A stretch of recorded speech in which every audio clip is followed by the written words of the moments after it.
हां, P block संपला आता, बरोबर. आता तुम्ही अभ्यास करा त्याचा चांगला, म्हणजे 10 मार्क तुम्हाला पी ब्लॉकचे मिळाले पाहिजे असं टार्गेट तुम्ही करा, बरोबर आहे. पुढचा चॅप्टर स्टार्ट करूया, that is D and F block elements.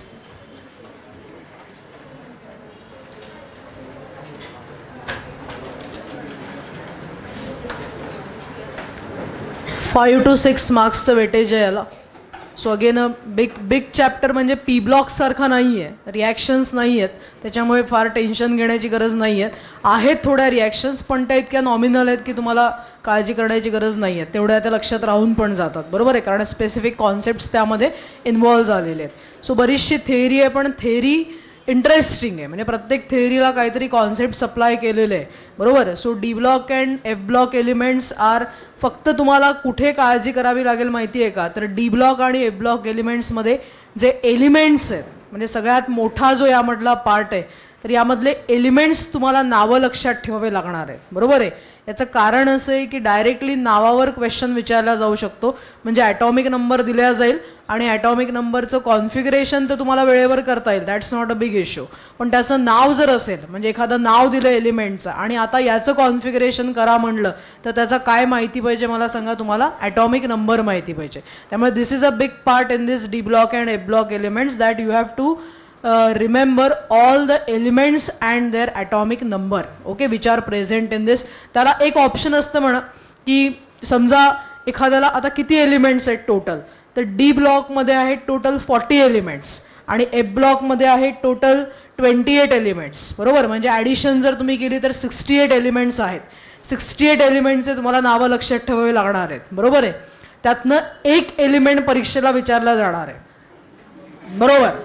आणि त्याला किती मार्क असतील, जर कॉन्फिगरेशन असेल, बरोबर, जर नाव वगैरे आलं तर त्याला समजा कॉन्फिगरेशन फक्त विचारलं तर 1 मार्क आणि नावासहित जर आलं तर 2 मार्क, बरोबर आहे. आता याला एखादा शूरवीर व्यक्ती काय म्हणू शकतो माहिती आहे का, की 68 नावं, 68 नावं लक्षात ठेवा आणि एवढे कष्ट केल्यानंतर, बरं ते साधे नावं नाही आहेत, म्हणजे सोडियम पोटॅशियम सारखे नावं नाही आहे, सिबॉर्जियम, कोपरनिशियम, अमेरिशियम, बर्केलियम असली सगळी नावं आहेत, बरोबर आहे. एवढं टेन्शन घेण्यापेक्षा आपण देवाला रोज जर प्रार्थना केली आणि त्याला जर सांगितलं की बाबा रे काय कर माहिती आहे का, की तुम्ही देवाला प्रार्थना करा आणि त्याला सांगा की हा प्रश्न येऊच नको देऊ आणि कॉन्फिडंट राहा. मग दुसरा काय असतो, दुसरा खूप प्रामाणिक व्यक्ती असतो. 2 लोकांबद्दल कम्पॅरिझन करूया आपण. एक खूप प्रामाणिक असतो, तो सगळे नावं लक्षात ठेवतो आणि त्या 2 मार्कांसाठी कष्ट करतो. दुसरा काय म्हणतो, वेडा आहेस का, मी देवाला प्रार्थना केली, येणारच नाहीये परीक्षेमध्ये, बरोबर आहे, तू उगीच त्या 2 मार्कांसाठी एवढी सगळी खटपट करतोयस, बरोबर आहे. So it depends on you की तुम्हाला हे 68 नावं लक्षात ठेवायचे आहेत की नाही. म्हणजे cost for 68 marks is 68 elements is what it is 2 marks, बरोबर आहे. आणि तेही आलं तर, बरोबर, नाही आलं तर तो ज्यानी देवाची प्रार्थना केलेली तो येऊन सांगणारच आहे, बघ तुला म्हटलं होतं करू नको म्हणून, उगीच शायनिंग मारायला गेला आणि 68 नावं लक्षात ठेवायला गेला, बरोबर आहे. काय उपयोग झाला, आलंच नाही शेवटी परीक्षेमध्ये. सो हे त्याच्या लकवर डिपेंड आहे. तुमचं कसं आहे मला माहिती नाही आहे, बरोबर आहे, सांगणं माझं काम आहे. So it depends on you काय करायचं, okay. Anyway, let start the chapter. What is D block element?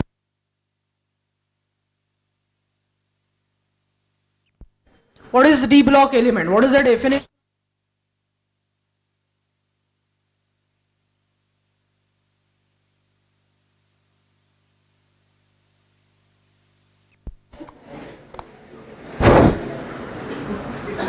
What is D block element? D block element म्हणजे काय असतं मला सांगा. What is D block element? First of all, you tell me what is the position of this D block element in periodic table? Periodic table मध्ये कुठे असतात मला सांगा ते. एस ब्लॉक नंतर असतात आणि पी ब्लॉकच्या आधी असतात, बरोबर. म्हणजे जर समजा मी जर पिरियॉडिक टेबल जर काढला तर हा कसा असेल, पहिले जे 2 ब्लॉक्स असतील ते कुठले असतील मला सांगा, एस ब्लॉक एलिमेंट असतील. पुढचे जे असतील ते कुठले असतील, डी ब्लॉक एलिमेंट. हे जे आहे ते कोण आहेत मला सांगा, P block element.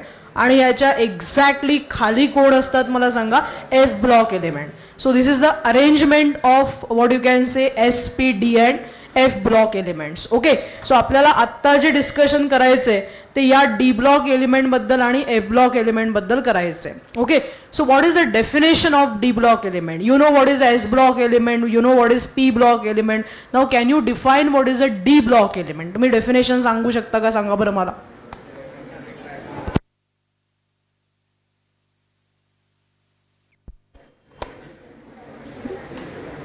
What is the definition of D block element? Elements having? हो, पण ही डेफिनेशन करेक्ट नाहीये बरं का. म्हणजे पी ब्लॉक एलिमेंटची डेफिनेशन कशी करता तुम्ही मला सांगा. The elements in which the last electron enters in P orbital. जर प्रिसाइजली डेफिनेशन करायची असेल, पण तो पी ऑर्बिटल कोणाचा, तर तो व्हॅलन्स शेलचा पी ऑर्बिटल असतो. बरोबर आहे. आपण डिफाईन करताना खूप वेळा या पॉइंटवर बोललो होतो. The elements in which the last electron enters in P orbital of valence shell are called as P block element. Then what is D block element? D block element म्हणजे काय होतं? Let's take a example of scandium. स्कॅन्डियमचं example घेऊया. The atomic number of scandium is 21. If you do the electronic configuration, पटकन मला सांगा कसं येणार. तर 1s2 2s2 2p6 3s2 3p6 4s2 आणि पुढे काय येणार 3d1. बरोबर. सो हे झाले तुमचे 21, 10 20 आणि 21. बरोबर आहे. So this is the electronic configuration of what it is scandium. If you observe here, या ठिकाणी जी व्हॅलन्स शेल आहे तुम्हाला जी दिसतीये, ती व्हॅलन्स शेल कितवी दिसतीये मला सांगा. फोर्थ शेल दिसते. फोर्थ शेल ही लास्ट शेल आहे. व्हॅलन्स शेल म्हणजे कळतं ना, last shell. So fourth shell या ठिकाणी लास्ट शेल आहे. बरोबर. आणि तुमचा जो लास्ट इलेक्ट्रॉन एंटर होतोय तो 3D मध्ये एंटर होतोय. बरोबर आहे. म्हणजे मी जर स्ट्रक्चर काढलं तर हा न्यूक्लियस झाला, ही पहिली शेल झाली, दुसरी शेल झाली, तिसरी शेल झाली आणि ही चौथी शेल झाली. बरोबर. स्कॅन्डियम मधला जो लास्ट इलेक्ट्रॉन आहे तो लास्ट इलेक्ट्रॉन कोणामध्ये एंटर होतोय मला सांगा. थर्ड शेलच्या डी ऑर्बिटलमध्ये एंटर होतोय. कोणामध्ये एंटर होतोय? थर्ड शेलच्या डी ऑर्बिटलमध्ये एंटर होतोय. Okay, so now if fourth shell is called as valence shell or it is also called as ultimate shell. काय म्हणतो आपण त्याला? अल्टिमेट म्हणजे फायनल म्हणजे व्हॅलन्स. बरोबर आहे. तर या थर्ड शेलला आपण म्हणतात पेन अल्टिमेट शेल. काय म्हणतो आपण तिला मला सांगा? Penultimate shell. जर सेकंड असेल तर त्याला म्हणतात प्री पेन अल्टिमेट किंवा अँटी पेन अल्टिमेट. काय म्हणतात त्याला? प्री पेन अल्टिमेट किंवा अँटी पेन अल्टिमेट. किंवा ज्याला फोर्थ ही कोण झाली मला सांगा? व्हॅलन्स शेल झाली. थर्ड ही कोण झाली मला सांगा? पेन अल्टिमेट झाली. आणि सेकंड ही कोण होणार त्या केसमध्ये? प्री पेन अल्टिमेट किंवा अँटी पेन अल्टिमेट. बरोबर आहे. सो या ठिकाणी हा जो थर्ड शेल झाला, हा थर्ड शेल म्हणजे कोणता शेल झाला? It is a penultimate shell. कोणता शेल झाला तो? Penultimate shell. So penultimate शेलच्या डी ऑर्बिटलमध्ये लास्ट इलेक्ट्रॉन काय होतोय? एंटर होतोय. त्यामुळे तुम्ही जर नुसतं असं म्हटलं की the elements in which the last electron enters in D orbital, you will probably get 0 marks. Why? Because तो डी ऑर्बिटल कोणत्या शेलचा आहे हे तुम्हाला सांगावं लागेल. सो तो कोणत्या शेलचा आहे मला सांगा? It is the penultimate shell. कोणत्या याचा आहे तो? Penultimate shell. म्हणजे मी जर तुम्हाला प्रश्न विचारला आत्ता की समजा फिफ्थ शेल ही जर व्हॅलन्स शेल असेल तर मला सांगा याची पेन अल्टिमेट शेल किती येणार? 4 येणार. सो तो जो लास्ट इलेक्ट्रॉन असेल तो कोणामध्ये एंटर झाला असेल मला सांगा? 4D मध्ये एंटर झाला. कोणामध्ये एंटर झाला असेल? 4D मध्ये. जर 7 शेल ही तुमची व्हॅलन्स शेल आहे तर 6 ही कोण असेल? तुमची पेन अल्टिमेट शेल असेल. सो 6D मध्ये तो इलेक्ट्रॉन काय होतोय? एंटर होतोय. So all of you understood what is the definition of D block element. The elements in which the last electron enters in the D orbital of penultimate shell are called as D block element. Please write down the definition. This is very important definition. D block elements.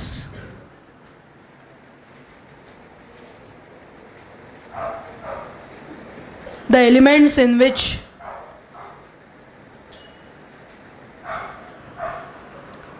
the last electron enters in the d orbital of penultimate shell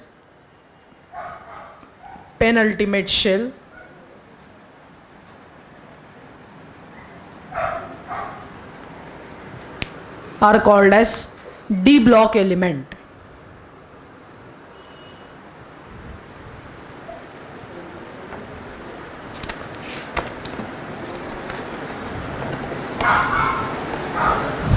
so थोडक्यामध्ये तुमच्या हे लक्षात आलं असेल, या ठिकाणी जे D orbital तुम्हाला दिसतंय ते डी ऑर्बिटल कसं असेल मला सांगा, इनकम्प्लिटली फिल्ड असेल. कसं असेल ते, इनकम्प्लिटली फिल्ड. आणि एक एक एक एक इलेक्ट्रॉन त्या इनकम्प्लिटली फिल्ड डी ऑर्बिटलमध्ये काय होत जाणार आहे, ॲड होत जाणार आहे आणि प्रत्येक वेळेला नवीन ॲटॉमिक नंबर आपल्याला मिळणार आहे. Okay, so these are the D block elements. Now the question is D block element कुठले कुठले प्रेझेंट आहेत. म्हणजे याच्यामध्ये 4 सिरीज आहेत D block एलिमेंटच्या.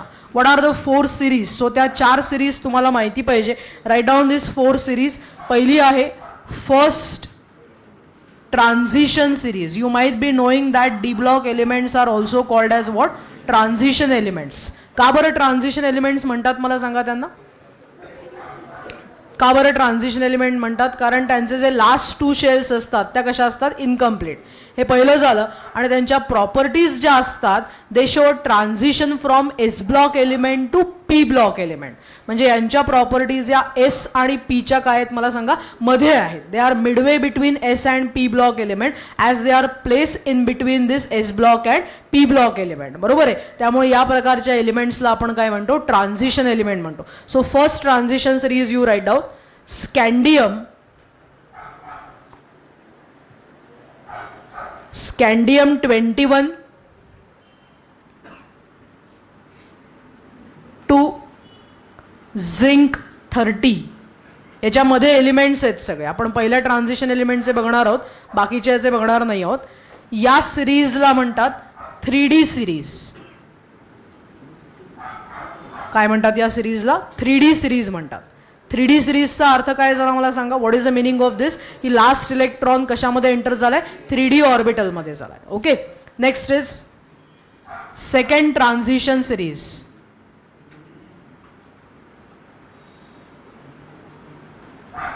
It starts from yttrium, नाव आहे, आता मी काय करू त्याचं, Y. Okay, 39 to cadmium 48. This is called as 4D series. That means the last electron enters in 4D orbital. पुढचा आहे थर्ड ट्रान्झिशन सिरीज.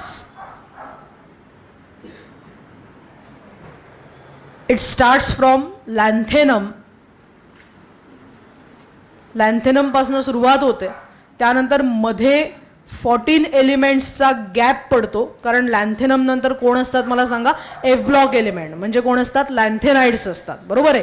सो याच्यानंतर गॅप पडतो. 57 नंतर 14 एलिमेंटचा गॅप पडला, म्हणजे 71 झाला. सो नवीन जो एलिमेंट परत रिस्टार्ट होतो तो कुठून तयार होतो मला सांगा, hafnium. Hafnium is called as 72 and it ends up to mercury, that is 80. Mercury, that is Hg, which is having the atomic number 80. So this is called as 5D series. हे लक्षात आलं ना तुम्हाला काय केलंय तर. लॅन्थेनम पासून सुरुवात झाला, म्हणजे लॅन्थेनम डी ब्लॉक एलिमेंट झाला. त्यानंतर 14 एलिमेंट्सचा गॅप आहे. तिथे कोणते एलिमेंट्स आहेत, सगळे एफ ब्लॉक एलिमेंट आहे, लॅन्थेनाइड्स आहेत. मग 14 नंतर परत ही सिरीज काय झाली, रिस्टार्ट झाली. कुठून रिस्टार्ट झाली, 72 पासनं, हाफनियम पासनं. आणि एंड कुठे झाली मला सांगा, मर्क्युरीला झाली. बरोबर आहे. आणि लास्ट आहे fourth transition series. Fourth transition series. It starts from actinium AC. The atomic number is 89. परत काय होईल मला सांगा, ॲक्टिनियम नंतर काय असतात, ॲक्टिनाइड्स असतात. बरोबर. सो परत 14 एलिमेंट्सचा गॅप पडणार आहे. म्हणजे परत ही रिस्टार्ट कुठून होईल मला सांगा, 104 पासून. 14 ॲड करायचं याच्यामध्ये. बरोबर आहे. So it will start. The name of this element is rutherfordium. 104 to last element is CN. That is 112. CN is called as copernicium. What is the name? Copernicium. Okay. So this is called as 6D series. So अशा या 4 series आहे. तुम्हाला काय question विचारला जाईल माहिती आहे का, की सेकंड ट्रान्झिशन सिरीज ही कुठून कुठपर्यंत असते, बरोबर आहे. सो तुम्हाला त्याचा ॲटॉमिक नंबर पाठ करायची तसं बघितलं तर गरज नाही आहे. तुम्ही जर लॉजिकली गेला तर you can apply the logic. तुम्ही जरा कॉमन सेन्स वापरा. हा पहिला ट्रान्झिशन सिरीज 30ला एंड झाला आणि दुसरा जो ट्रान्झिशन आहे तो 39ला स्टार्ट होतोय. Use your common sense. का बरं झाला मला सांगा 39ला तो स्टार्ट, काय झालं मध्ये. याच्यानंतर 6 एलिमेंट्स हे कोण असतील, पी ब्लॉक एलिमेंट्स असतील, आपण जे शिकलो होते, बरोबर आहे.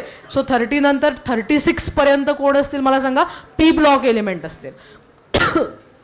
सॉरी, पी ब्लॉक नंतर परत 37 आणि 38 हे कोण असतील मला सांगा, एस ब्लॉक एलिमेंट. आणि मग 39 पासनं काय पुढे सुरू होतो तुमचा डी ब्लॉक एलिमेंट. कळतंय.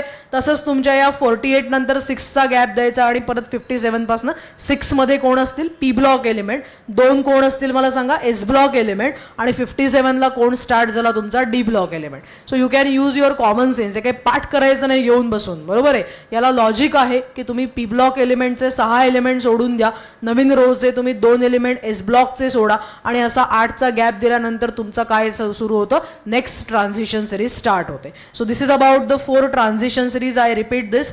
फर्स्ट ट्रान्झिशन सिरीज आपल्याला सिलेबसमध्ये डिटेल आहे, पण तुम्हाला घरी गेल्यानंतर आज हेच काम आहे. मी जे 40 एलिमेंट्स म्हणते ते 40 एलिमेंट्स तुम्हाला घरी गेल्यानंतर बघायचे आहेत कुठले कुठले तर, ओके. आणि त्याचे नावं सुद्धा, बरोबर. सो थोडक्यामध्ये हे 40 एलिमेंट्समधनं नॉर्मली क्वेश्चन फर्स्ट ट्रान्झिशन सिरीजवर येतो, पण मी तुम्हाला सांगितल्याप्रमाणे असं काही नियम नाही आहे की तो फर्स्ट ट्रान्झिशनमधनंच आला पाहिजे. It can also come from this second, third और fourth transition series. Okay. So all of you understood this 4 transition series. लक्षात आलं कसे याचे ॲटॉमिक नंबर आहे आणि कसे स्टार्ट होतात तर, ओके. आता आपण जे डिस्कशन करणार आहोत that we are going to definitely discuss only about the first transition series, कारण ती आपल्याला डिटेल सिलेबसमध्ये आहे. त्याच्यामुळे तुम्हाला फर्स्ट ट्रान्झिशन सिरीजचे एलिमेंट्स तर माहीतच असले पाहिजे, याला काही ऑप्शन नाही आहे. Okay. By chance do you know what are the elements from first transition series, माहिती आहे तुम्हाला, सांगा बरं मला. 21 हा स्कॅन्डियम आहे, 22 हा कोण आहे, टिटॅनियम आहे, त्यानंतर 23 हा कोण आहे, व्हॅनेडियम आहे, 24 हा क्रोमियम आहे, 25 हा मँगनीज आहे, 26 हा iron, 27 is cobalt, 28 is nickel, त्यानंतर 29 is copper and 30 what it is zinc. So good if you know this. ज्यांना माहिती नाही त्यांना हे माहीत करून घ्यावं लागेल. हे 10 एलिमेंट्स झाले कुठले, scandium, titanium, vanadium, chromium, manganese, iron, cobalt, nickel, copper and zinc. Okay. Now the question is what is the general electronic configuration of this d block element. या d block एलिमेंटचं जनरल इलेक्ट्रॉनिक कॉन्फिगरेशन काय असेल. Okay. So आता मगाशी जे configuration आपण केलं होतं ते तुम्हाला जर आठवत असेल तर ते असं होतं 3D1 आणि हा काय होता मला सांगा 4s2 असं कॉन्फिगरेशन आपण केलं होतं. याला जर जनरलाइज फॉर्ममध्ये आपण लिहिलं तर ऑब्व्हियसली जनरलाइज फॉर्म लिहिण्याच्या आधी टिटॅनियमचं कॉन्फिगरेशन काय येणार मला कॉमन सेन्सनी तुम्ही सांगू शकता, 3D2 4s2, बरोबर आहे. व्हॅनेडियमचं काय येणार मला सांगा, 3D3 4s2 and so on it will go up to what zinc, बरोबर आहे. मग झिंकमध्ये तर किती इलेक्ट्रॉन्स असतील मला सांगा, 10 इलेक्ट्रॉन्स असतील. मग त्याचं कॉन्फिगरेशन कसं असेल, 3D10 4s2. मग आयडियली आपण ज्या वेळेला डी ब्लॉक एलिमेंट डिस्कस करतो त्यावेळेला आपण डी ब्लॉक एलिमेंटची डेफिनेशन अशी असं म्हणतो की ज्यामध्ये डी ऑर्बिटल मी मगाशी म्हटलं काय असलं पाहिजे, इनकम्प्लिटली फिल्ड असलं पाहिजे. पण मग झिंकमध्ये तर डी ऑर्बिटल कसं आहे मला सांगा, फुलफिल्ड आहे. त्याच्याकडे तर 10 इलेक्ट्रॉन आहे. म्हणजे आयडियली तुमचा झिंक जो आहे तो कोण नसायला पाहिजे मला सांगा, डी ब्लॉक एलिमेंट नसायलाच पाहिजे according to the definition. But still it is a D block element. We are talking about zinc as a D block element. The question is why it is a D block element. याचा answer असा आहे की जरी त्याच्यामध्ये 10 electrons पूर्ण असतील, जरी तो फुलफिल्ड असेल तरी त्याच्या प्रॉपर्टीज या कोणासारख्या असतात मला सांगा, डी ब्लॉक एलिमेंट सारख्या असतात. त्याच्या chemical properties are exactly same to D block element and that's why even though it's orbital is fulfilled still it is considered as the D block element. All of you understood this. हाच fundamental concept तुम्ही कोणासाठी applicable करू शकता मला सांगा, जे शेवटचे element आहे. म्हणजे कॅडमियमसाठी पण असंच अप्लिकेबल होणार, कारण कॅडमियम हे शेवटचा सेकंड ट्रान्झिशन सिरीजचा एलिमेंट आहे, आत्ता बघितला आपण, बरोबर. सो कॅडमियममध्ये सुद्धा काय कम्प्लीट असेल, डी ऑर्बिटल कम्प्लीट असेल पण तरीसुद्धा तो आपण काय म्हणतो डी ब्लॉक एलिमेंट. याचं कारण त्यांच्या केमिकल प्रॉपर्टीज कोणासारख्या आहेत, D block element, and that's why they are referred as the D block element. So I hope you must have understood this configuration. Okay, मग याच्यावरनं आपण जनरल कॉन्फिगरेशन कसं लिहिणार, तर हा 3 आहे, हा 4 आहे. 4ला आपण समजा n कन्सिडर केला, बरोबर, तर हे आत्ता जर लिहिलं तर NS2 लिहिणार, आणि हे काय लिहिणार मला सांगा, n-1d. किती इलेक्ट्रॉन्स असू शकतात, 1 पासून 10 पर्यंत. म्हणजे याचं कॉन्फिगरेशन कसं झालं, NS2 n-1d 1 to 10. पण NS2 लिहिणं हे आत्ता तुम्हाला हळूहळू स्टेपवाईज मी सांगते, मला डायरेक्टली सगळं एक्सप्लेन करायचं नाहीये. पण समजा जर तुम्ही क्रोमियम घेतला आत्ता, बरोबर, आणि क्रोमियमचं जर इलेक्ट्रॉनिक कॉन्फिगरेशन लिहिलं तर 1 2 3 4 काय कॉन्फिगरेशन येणार मला सांगा, 3d4 4s2. What is the electronic configuration, 3d4 4s2. Now this is the expected configuration of chromium. हा क्वेश्चन 2 मार्काला विचारला जातो, बरोबर आहे. हा आपण एक्सपेक्ट करतोय की तुमच्या 3D मध्ये किती इलेक्ट्रॉन्स असले पाहिजे, 4, आणि 4s मध्ये किती इलेक्ट्रॉन्स असले पाहिजे, 2. But if you observe, if you know the rules of stability, तुम्हाला जर स्टेबिलिटीचे रूल्स माहिती असतील तर आपण शिकलोय की हाफ फिल्ड ऑर्बिटल्स हे कसं असतं मला सांगा, एक्स्ट्रा स्टेबल असतं. फुलफिल्ड ऑर्बिटल हे कसं असतं, एक्स्ट्रा स्टेबल असतं. कोणापेक्षा, इनकम्प्लिटली फिल्ड ऑर्बिटलपेक्षा, बरोबर आहे. मग क्वेश्चन असा आहे की यामध्ये हा 4s मधला जो इलेक्ट्रॉन आहे तो 4s मधला इलेक्ट्रॉन कोणामध्ये जम्प होऊ शकतो मला सांगा, 3D मध्ये. का बरं जम्प होईल, तो what is the reason it will jump to 3D orbital. The logic is simple की हा जर जम्प झाला तर हे कॉन्फिगरेशन कसं दिसेल मला सांगा, 3d5 4s1. Now this 3d5 is what it is, a half-filled d orbital, and as we discuss right now, half-filled orbitals are more stable, and that's why हे कॉन्फिगरेशन क्रोमियमचं कसं असलं पाहिजे मला सांगा, जास्त स्टेबल असलं पाहिजे. कारण या ठिकाणी 3D ऑर्बिटल हा कसा दिसतोय तुम्हाला, हाफ फिल्ड दिसतोय, बरोबर आहे. So even though we expect this particular electronic configuration, the actual or observe configuration is what it is 3d5 4s1. काय कॉन्फिगरेशन येणार मला सांगा, 3d5 4s1. ओके, मग थोडक्यामध्ये एस मध्ये किती इलेक्ट्रॉन राहू शकतो मला सांगा, एक्सेप्शनली 1 इलेक्ट्रॉन पण राहू शकतो. मग याला जर आपण जनरलाइज केलं तर इथे आपण फक्त 2 लिहून चालणार नाही, याला किती लिहिणार मला सांगा, ns1 to 2.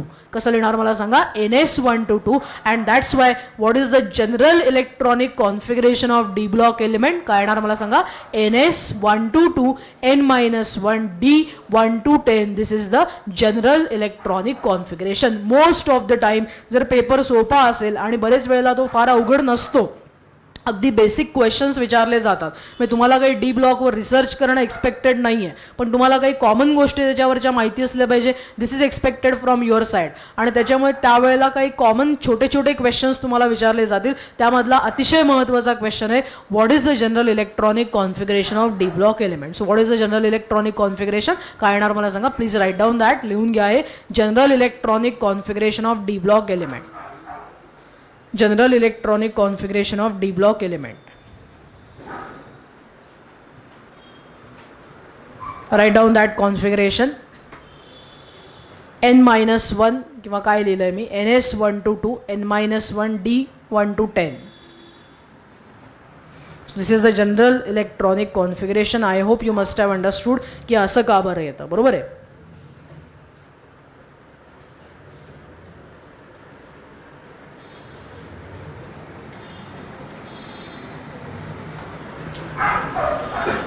बरोबर, ओके. मग कोण वेगळं बिहेवियर दाखवतो मला सांगा यामधला, क्रोमियम. जसा क्रोमियम दाखवतो तसंच तुम्ही थोडं पुढे गेला की तुमच्या लक्षात येईल आणखीन एक एलिमेंट असं एक्सेप्शनल बिहेवियर दाखवतो. तो म्हणजे आपण करूया आता एमएनचं कॉन्फिगरेशन काय असेल मला सांगा, 3d5 4s2. तुम्हाला लिहायला लावत नाही, मी डायरेक्टली करते, तुम्ही लिहू शकताय. एफईचं काय येईल मला सांगा, 3d6 4s2. कोबाल्टचं काय असेल, 3d7 4s2. निकेलचं काय असेल, 3d8 4s2. कळतं नाही सगळ्यांना, ओके, करता यायला पाहिजे, ते बेसिक क्वेश्चन्स विचारले जातील. कॉपरचं काय असेल, 3d9 4s2. आणि झिंकचं काय असेल मला सांगा, 3d10 4s2. So now one thing you can observe in case of copper. कॉपरच्या केसमध्ये तुम्ही तसं बघू शकता. काय होईल मला सांगा कॉपरमध्ये, this is the expected configuration. Theoretical configuration. But the real or observe configuration, ह्या दोन शब्दांचा अर्थ तुम्हाला कळतोय ना, की आपण एक्सपेक्ट काय करतोय, मला सांगा की त्यांनी डी मध्ये 9 इलेक्ट्रॉन्स टाकायला पाहिजे. पण रियालिटी किंवा ऑब्झर्वेशन असं आहे की त्याच्यामध्ये डी मध्ये 9 इलेक्ट्रॉन्स नाही आहेत. डी मध्ये किती इलेक्ट्रॉन्स होतील मला सांगा? 10. So what is the actual or what is the observe configuration? 3D10 4s1. Why again it is 3D10 4s1? Because by becoming 3D10 it is going to be fulfilled, and as it is fulfilled it will be extra stable, and that's why the configuration is 3D10 4s1. Okay, so तुम्हाला यामधले दोन elements highlight करायचे.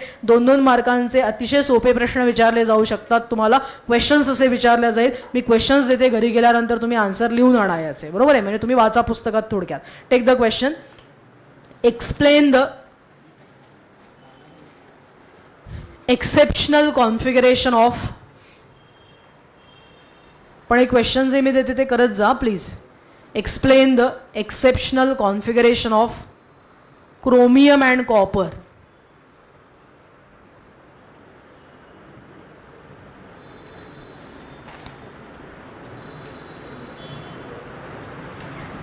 बरोबर? कळलंय? काही problem यामध्ये? So electronic configuration सगळं कळलं, लिहिता येईल आता कोणत्या याचं. पहिली ट्रान्झिशन सिरीज सगळ्यांना माहिती पाहिजे. So I hope you are aware about the first 10 elements from first transition series, that is from scandium to zinc. कळलेत काय सगळे? ओके. आता पुढे जाऊया आपण. Next part is what? That is the occurrence of this D block element. So ऑकरन्समध्ये बरेच फॉर्म्युले आहेत, त्याच्यामुळे त्याच्याबद्दल मी डिस्कस करत नाही, डायरेक्टली तुम्हाला लिहून देते. जस्ट राईट डाऊन दिस पॉईंट्स, कारण 2 मार्काची शॉर्ट नोट येऊ शकेल. सो पॉईंट्स तुम्हाला गळता येणार नाही त्यामधले. पहिले लिहा ऑकरन्समध्ये soft elements of D block element. तरी थोडं शॉर्टमध्ये करतेस ते. Soft element of D block element occurs as sulfide,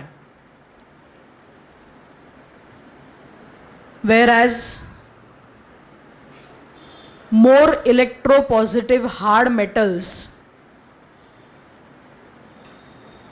occurs as oxides. हा पहिला point.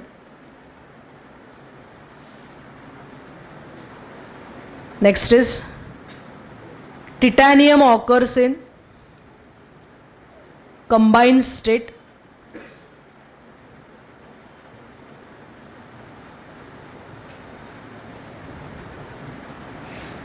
It is found in small quantities in coal, clay, rocks and sand. Coal, clay, rocks and sand. पुढचा point. Vanadium occurs as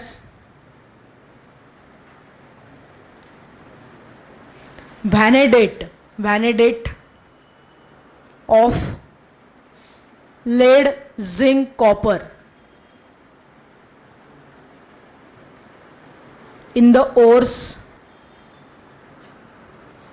व्हॅनेडिनाइट इथे ते spelling बोर्डवर. Vanadinite and carnotite.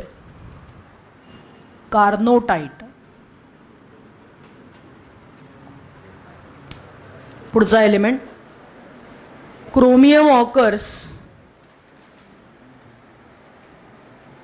in the form of chromite.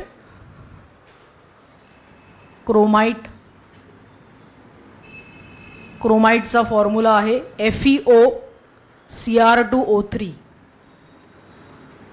FeOCr2O3.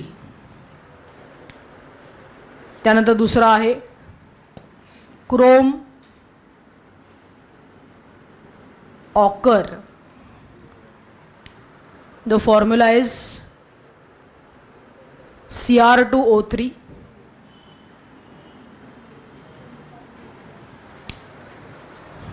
आणि last आहे क्रोकोझाइट. ही नावं महत्त्वाची आहे. Formula is PbCrO4. So हे 3 तुम्हाला कंपाऊंड माहिती पाहिजे. Chromite, chrome ochre and crocosite. Next is iron is present in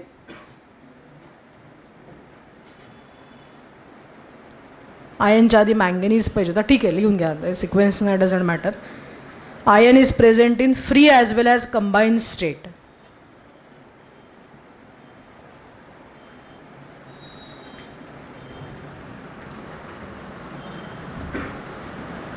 next point, manganese do not occur in free state.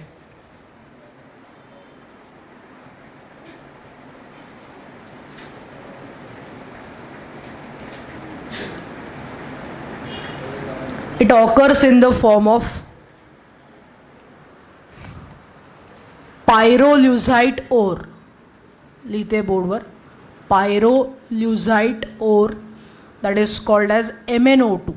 Manganese dioxide is called as pyrolusite. पुढचा cobalt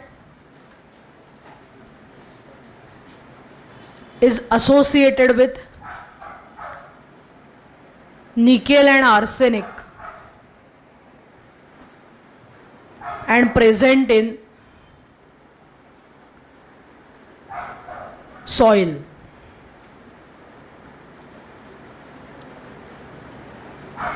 Next is, मग nickel कसा present असेल मला सांगा. Cobalt is associated with nickel, so याचाच अर्थ nickel is associated with cobalt. Okay, पुढचा copper, कॉपरचे or आहेत. Copper is found in rocks, soil, sea and mineral waters.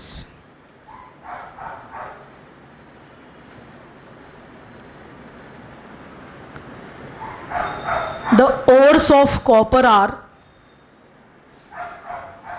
याच्यावर बरेच वेळेला प्रश्न विचारलाय. पहिला आहे क्यूप्राइट. क्यूप्राइट, क्यूप्राइटचा फॉर्म्युला आहे Cu2O. First is what? Cuprite. The formula is Cu2O. Second is malachite. नावं मोठी वेगवेगळी आहेत, बरोबर आहे. The formula is CuCO3 CuOH twice. आणि शेवटचा आहे azurite, twice CuCO3 CuOH twice.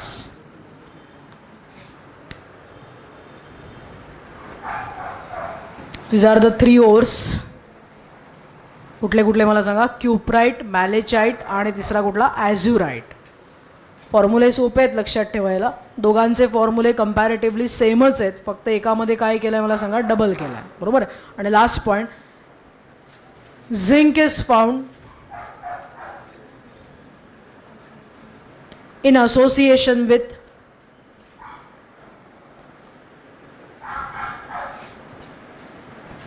Silver, copper,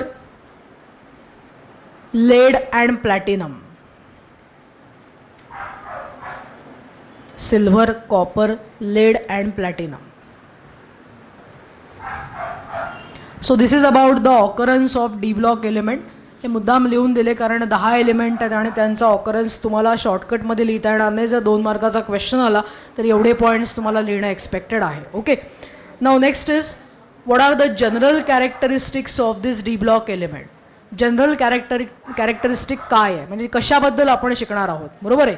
so पहिलं महत्त्वाचं जनरल कॅरेक्टर आहे की दे शो दिस मेटॅलिक कॅरेक्टर. कोणतं कॅरेक्टर दाखवतात मला सांगा? ते मेटॅलिक कॅरेक्टर दाखवतात, बरोबर. सो हा पहिला महत्त्वाचा पॉईंट झाला, बरोबर. मेटॅलिक कॅरेक्टर म्हणजे नॉर्मली तुम्हाला माहिती आहे की एस ब्लॉक हे सगळ्यात जास्त मेटॅलिक आहे. पी ब्लॉक हे कसे आहेत मला सांगा? नॉन मेटल्स आहेत. आणि एस आणि पीच्या मध्ये कोण आहे? डी ब्लॉक एलिमेंट आहेत. सो ऑब्व्हियसली जर प्रश्न विचारला तुम्हाला की एस ब्लॉकपेक्षा यांचं मेटॅलिक कॅरेक्टर कसं असेल तर उत्तर आहे कमी आहे. पण पी ब्लॉकपेक्षा कसं असेल, जास्त असेल. बरोबर आहे. So they are more metallic as compared to P block element, but they are less metallic as compared to S block element. बरोबर आहे. सो हा झाला पहिलं मेटॅलिक कॅरेक्टर. मेटॅलिक कॅरेक्टरमध्ये काय असतं, तर they form a very strong metallic bond. यांना metallic character का बरं येतं, कारण हे काय तयार करतात मला सांगा, मेटॅलिक बॉन्ड. आता मेटॅलिक बॉन्ड तुम्ही बघितला आहात सॉलिड स्टेटमध्ये. बरोबर आहे. You know how the metallic bonds are form. कसे होतात मला सांगा मेटॅलिक बॉन्ड्स तयार, मेटॅलिक क्रिस्टल्स तुम्ही बघितलेले आहेत. सो काय होतं की मेटल्सची आयोनायझेशन एन्थाल्पी लो असते. बरोबर आहे. आयोनायझेशन एन्थाल्पी लो असल्यामुळे त्यांच्यामधले इलेक्ट्रॉन्स इझिली काय होतात, रिमूव्ह होतात. So if you remember there is large amount of electrons, आणि त्या लार्ज अमाऊंट ऑफ इलेक्ट्रॉन्समध्ये हे पॉझिटिव्ह आयन्स काय झालेले असतात, एम्बेडेड झालेले असतात. ओके, त्यांना कर्नल असं म्हणतात. बरोबर आहे. सो त्या दोघांमध्ये काय तयार होतो मला सांगा, स्ट्रॉंग फोर्स ऑफ अट्रॅक्शन तयार होतो, आणि त्याला तुम्ही काय म्हणता, मेटॅलिक बॉन्ड असं म्हणता. बरोबर आहे. सो हा मेटॅलिक बॉन्ड का बरं तयार होतो, कारण या डी ब्लॉक एलिमेंटमध्ये सुद्धा काय असतात मला सांगा, they show the unpaired electrons, and due to that they can form this metallic bonding. Okay, so due to metallic bonding they can show the metallic character. Okay, त्यानंतर दुसरं महत्त्वाचं मेन कॅरेक्टर सांगते, बाकीचे पुस्तकातनं वाचले तरी चालतील. महत्त्वाचे कॅरेक्टर आपण घेऊया. They show variable oxidation state. हा सगळ्यात महत्त्वाचा पार्ट आहे, variable oxidation state. Variable oxidation स्टेटचा अर्थ काय होतो मला सांगा, what is the meaning of variable oxidation state. एकापेक्षा जास्त ऑक्सिडेशन स्टेट. म्हणजे अगदी एक्झाम्पल घ्यायचं जर झालं तर कॉपरचं तुम्हाला माहिती असलेलं एक्झाम्पल आहे. कॉपर 2 ऑक्सिडेशन स्टेट दाखवतो, +1 आणि +2. कॉपर तरी 2च ऑक्सिडेशन स्टेट दाखवतो, पण मँगॅनीज सारखे तर व्हेरिएबल म्हणजे कितीतरी ऑक्सिडेशन स्टेट दाखवू शकतात. ते कसे असतात आणि काय त्याला लॉजिक आहे, that we are going to discuss. पण आत्ता मला एवढंच सांगायचं आहे की व्हेरिएबल हे ऑक्सिडेशन स्टेट हे दाखवतात. If you ask me a question, why they show the variable oxidation state, the answer is यांचं जे N-1 ऑर्बिटल असतं, ज्याच्यामध्ये इलेक्ट्रॉन्स असतात ते ऑर्बिटल, आणि NS ऑर्बिटल म्हणजे व्हॅलन्स शेलचं ऑर्बिटल, यांच्यामधला एनर्जी डिफरन्स हा खूप कमी असतो. बरोबर आहे. लक्षात घ्या, कॉन्सेप्ट आहे मी जो सांगते तो. What I am talking about, the energy difference between the N-1 orbital and NS orbital is very small. Due to that what happens, N-1 orbital मधले जे इलेक्ट्रॉन्स आहेत ते आणि NS मधले जे इलेक्ट्रॉन्स आहेत ते दोघंही बॉन्डिंगमध्ये काय करतात मला सांगा, पार्टिसिपेट करतात. त्यामुळे पार्टिसिपेट करणाऱ्या इलेक्ट्रॉन्सची संख्या काय झाली, वाढली. याचा अर्थ त्याची काय वाढली मला सांगा, ऑक्सिडेशन स्टेट वाढली. So due to that they show variable oxidation state. What is the logic I told you, that since the energy difference between the N-1 orbital and NS orbital is very small, both the electron can participate in bonding, and that's why they show the variable oxidation state. लक्षात येते तुमच्या. त्यानंतर पुढचा महत्त्वाचा point आहे तो म्हणजे दे show high melting and boiling point. याचं कारण असं आहे, यांचा मेल्टिंग आणि बॉइलिंग पॉईंट हाय असतो. याचं कारण असं आहे, व्हॉट इज द रिझन मला सांगा, कारण यांच्यामध्ये काय प्रेझेंट आहे मला सांगा, स्ट्रॉंग मेटॅलिक बॉन्डिंग प्रेझेंट आहे. Along with metallic bond they are also associated with the covalent bond. बरोबर आहे. आणि या मेटॅलिक आणि कोव्हॅलंट बॉन्डमुळे काय होतं मला सांगा, they require more energy to undergo melting or boiling, and that's why they show the high melting or boiling point. Okay, त्याची म्हणजे रेंज कशी आहे, कुठून कसे डिफर होतात ते आपण डिस्कस करणार. आता आपण फक्त जनरल प्रॉपर्टीजबद्दल बोलतोय. त्यानंतर पुढचा महत्त्वाचा पॉईंट असा आहे, transition elements or D block elements are coloured compounds. They show specific colour. बरोबर आहे. अनपेड इलेक्ट्रॉन असल्यामुळे, अनपेड इलेक्ट्रॉन असल्यापेक्षा सुद्धा महत्त्वाची गोष्ट आहे, यांच्यामध्ये व्हॅकंट डी ऑर्बिटल आहे. बरोबर आहे. व्हॅकंट डी ऑर्बिटलमुळे काय होतं मला सांगा, की इलेक्ट्रॉन्स एक्साइट होऊ शकतात आणि त्या व्हॅकंट डी ऑर्बिटलमध्ये ते जम्प होऊ शकतात. बरोबर आहे. सो व्हॅकंट डी ऑर्बिटलमध्ये जर जम्प केला त्यांनी तर काय होईल मला सांगा, त्याच्यासाठी ते एनर्जी रिक्वायर्ड असेल त्यांना. तुम्हाला मी सांगितलं कलरचा कॉन्सेप्ट कसा आहे तर. बरोबर आहे. काही एनर्जी ते कशासाठी वापरतात, एक्सायटेशनसाठी वापरतात, आणि उरलेली एनर्जी ते काय करतात मला सांगा, ट्रान्समिट करतात. जी एनर्जी त्यांनी ट्रान्समिट केली त्या वेव्हलेंथचा लाईट आपल्या डोळ्यांना सेन्स होतो. So this transition element due to presence of vacant D orbital they are what, they are coloured elements. Okay. त्यानंतर दे शो कॅटॅलिटिक प्रॉपर्टी. यांच्यामध्ये महत्त्वाचं नेचर असतं की this transition elements are catalyst, they act as a catalyst. Best example आपण कितीतरी वेळेला nickel वापरलेला आहे, बरोबर आहे. निकेल आपण कितीतरी ऑर्गॅनिक रिॲक्शन्समध्ये निकेल वापरतो, बरोबर आहे. So that shows that this D block element show the catalytic property. Okay, त्यानंतर 6th प्रॉपर्टी आहे ती म्हणजे मला सांगा, कॅटॅलिटिक झाली. त्यानंतर they form a large amount of complexes. आता हे कॉम्प्लेक्सेस का तयार करतात याचं कारण असं आहे की त्यांच्याकडे व्हॅकंट डी ऑर्बिटल असतो, बरोबर आहे. व्हॅकंट डी ऑर्बिटल असल्यामुळे कॉन्सेप्ट सांगते तुम्हाला काय होतं, तर आपण पुढचा चॅप्टर जो शिकणार आहोत त्यामध्ये तुम्हाला जास्त क्लिअर होईल. आत्ता तुम्हाला तेवढ्या डेप्थला हे कळणार नाही, पण एक थीम तुम्हाला फक्त सांगते की यांच्याकडे व्हॅकंट डी ऑर्बिटल्स आहेत, बरोबर आहे. आता जर एखादा डोनर आला, इलेक्ट्रॉन पेअर डोनेट करणार आला, म्हणजे लेट्स टेक एक्झाम्पल, समजा कॉपर आपण घेतला, कॉपरकडे व्हॅकंट डी ऑर्बिटल आहे, बरोबर आहे. Copper is a transition element. आणि याच्याकडे जर समजा अमोनिया आला, तर अमोनियाकडे काय प्रेझेंट आहे मला सांगा, लोन पेअर प्रेझेंट आहे. ही लोन पेअर तो कोणाला डोनेट करू शकतो मला सांगा, कॉपरला डोनेट करू शकतो. मग त्यांच्यामध्ये एक प्रकारचा बॉन्ड तयार होतो.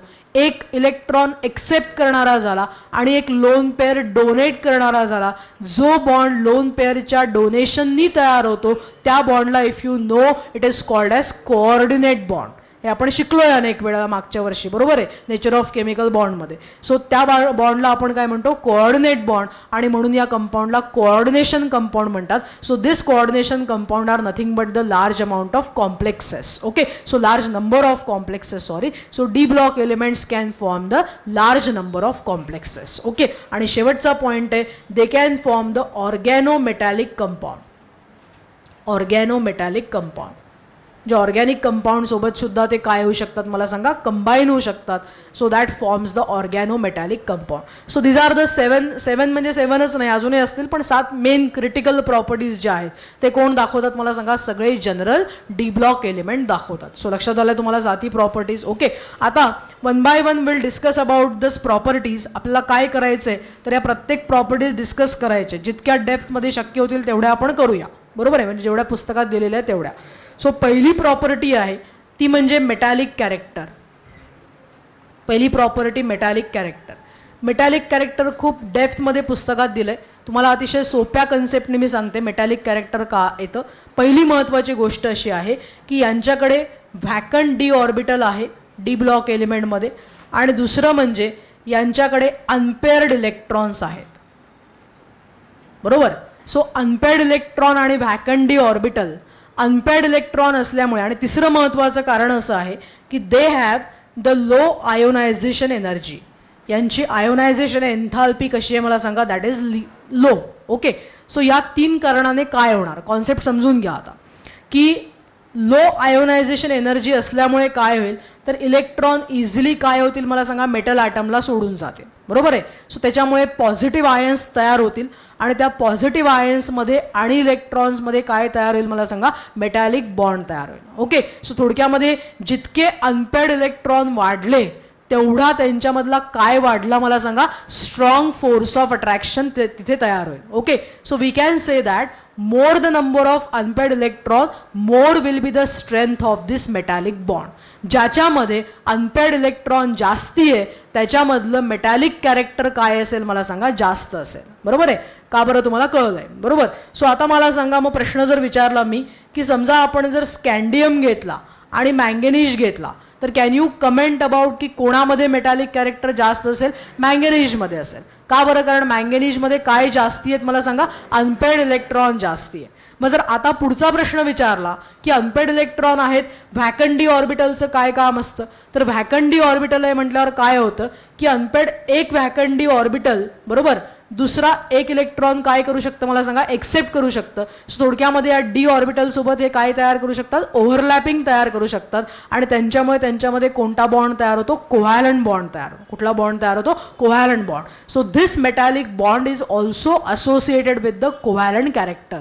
कोणत्या कॅरेक्टरशी असोसिएटेड आहे, कोव्हॅलंट कॅरेक्टर. कोव्हॅलंट कॅरेक्टर यांच्यामध्ये असल्यामुळे काय होतं की या बॉन्डची स्ट्रेंथ आणखीन वाढते, बरोबर आहे, कोव्हॅलंट कॅरेक्टर असल्यामुळे. म्हणजे यू नो दॅट की डायमंडमध्ये तो तयार होतो. सो त्याचं काय वाढते मला सांगा? स्ट्रेंथ वाढते, बरोबर आहे. तसं या ठिकाणी कोव्हॅलंट कॅरेक्टरमुळे या बॉन्डची काय वाढते? स्ट्रेंथ वाढते. सो कोव्हॅलंट कॅरेक्टर असल्यामुळे काय होतं की यांचा काय वाढेल मला सांगा? हार्डनेस वाढेल. मग ते मेटल हार्ड होतील, बरोबर आहे. त्यांना आपण इझिली त्यांच्यामधला बॉन्ड ब्रेक करता येणार नाही. And that's why this metal will act as the harder metals. Okay, so if I ask you a question की यामधला झिंक जो आहे तो झिंक हा हार्ड मेटल असेल का मला सांगा? Will it be a hard metal? का बरं नसेल मला सांगा? कारण याच्यामध्ये काय नाही आहे? अनपेड इलेक्ट्रॉनच नाही आहे. सो अनपेड इलेक्ट्रॉन नाही आहे, व्हॅकंट डी ऑर्बिटल नाही आहे, आणि या कारणाने हा कसा असेल मला सांगा? It will be a soft metal, बरोबर आहे. सो सॉफ्ट मेटलमध्ये थोडक्यात जसे अनपेड इलेक्ट्रॉन वाढतात तसं हे मेटॅलिक कॅरेक्टर वाढत जातं, आणि जसं अनपेड इलेक्ट्रॉन कमी कमी होत जातात तसं मेटॅलिक कॅरेक्टर काय होतं? कमी होतं. म्हणजे तुमच्या स्कॅन्डियमपासून मँगॅनीजकडे जाताना काय होईल? मेटॅलिक कॅरेक्टर वाढत जाईल, आणि परत मँगॅनीजकडून पुढे येताना काय होणार मला सांगा? मेटॅलिक कॅरेक्टर कमी होईल. का बरं? का? कारण तुम्ही जर कॉन्फिगरेशन बघितलं तर हे 3D5 नंतर 3D6 येतं. म्हणजे 6 आलं म्हणजे मला सांगा काय झालं? इलेक्ट्रॉनचं पेअरिंग स्टार्ट झालं. इलेक्ट्रॉनचं पेअरिंग झालं म्हणजे what is decrease now? The number of unpaired electron is decrease, and that's why this strength of the metallic bond will decrease. Okay, so this is the concept which we can be discuss about the metallic character. कळला हा प्रकार तुम्हाला? काही शंका याच्यामध्ये? समजले? 2 वाक्य फक्त याच्याबद्दल लिहून घ्या. Give the heading. Metallic character.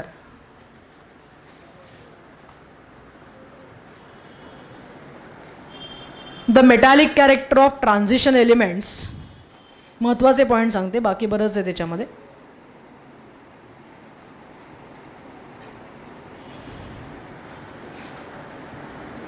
Is due to low ionisation एन्थाल्पीज,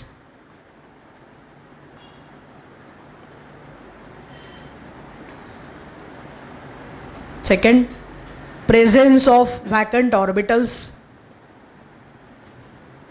in the outermost shell.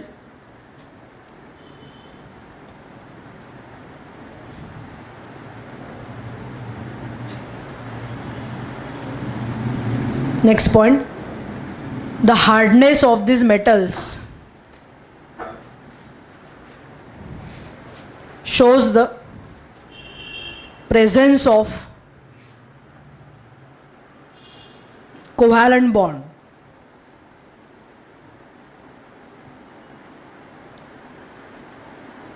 The d orbitals containing unpaired electrons overlap to form covalent bond. पुढचा point, higher the number of unpaired electron,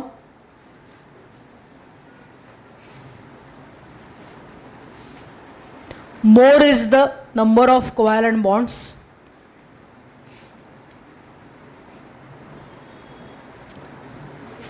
More is the number of covalent bond. Greater is the strength, and greater is the hardness of the metal.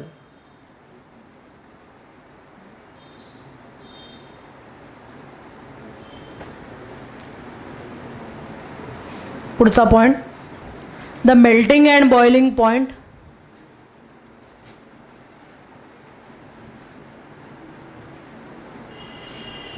of transition elements are very high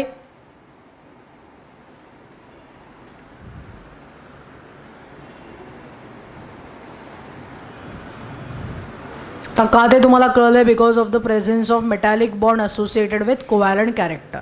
okay, so कळला का concept? लक्षात आला हे सगळे points? Any question about this? Okay, ठीक.